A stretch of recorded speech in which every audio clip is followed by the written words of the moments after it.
Ryan had always been an ordinary man, moving through life like a leaf caught in the wind. He worked a stable but uninspiring job, lived in a small apartment, and followed the same routine every day. Wake up, go to work, come home, sleep, repeat. But deep inside, he carried a dream he had never dared to chase. He wanted to be a writer. Ever since he was a child, stories had fascinated him. He would fill notebooks with ideas, characters, and worlds that existed only in his mind. But every time he thought about pursuing writing seriously, he heard the same discouraging words. Writing? That won't pay the bills. Be realistic. The world doesn't care about your dreams. Over time, those words became his truth. He convinced himself that writing was just a silly fantasy. So he stopped. Years passed, and Ryan found himself trapped in a life that fell hollow.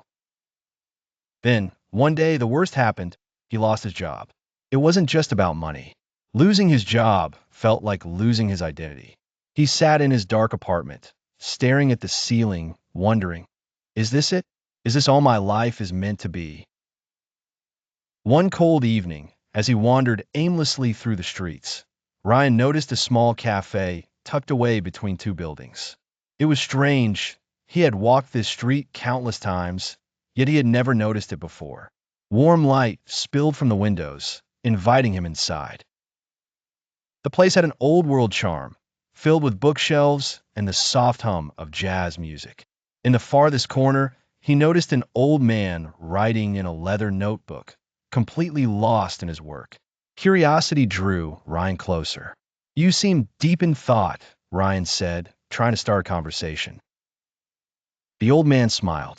A writer is always deep in thought. Every person we meet, every moment we experience, it's all part of a story waiting to be told. Ryan hesitated before admitting, I used to write, but I gave up on it.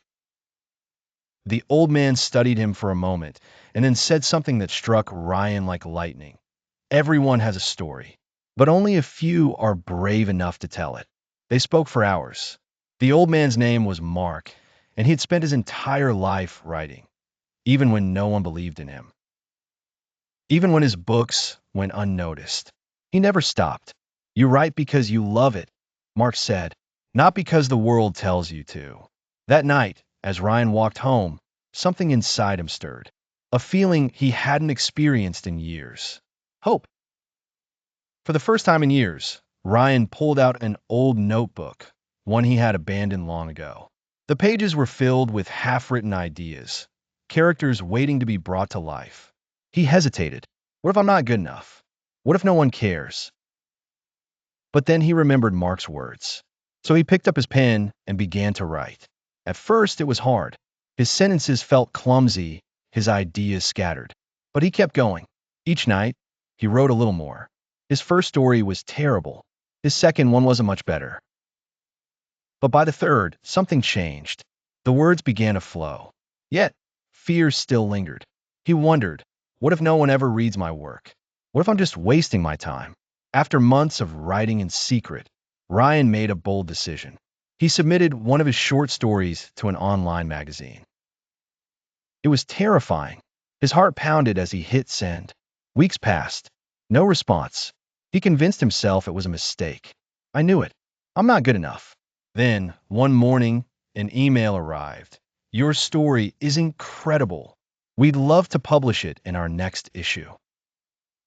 Ryan stared at the screen, hardly believing it. Someone believed in his work. That was the moment he realized fear had been his greatest enemy all along. Ryan didn't become a best-selling author overnight. There were still rejections, doubts, and challenges. But he didn't stop. He wrote every day, not for fame or money, but because writing made him feel alive. A year later, he published his first book. It wasn't a bestseller, but it didn't matter. For the first time in his life, he felt free.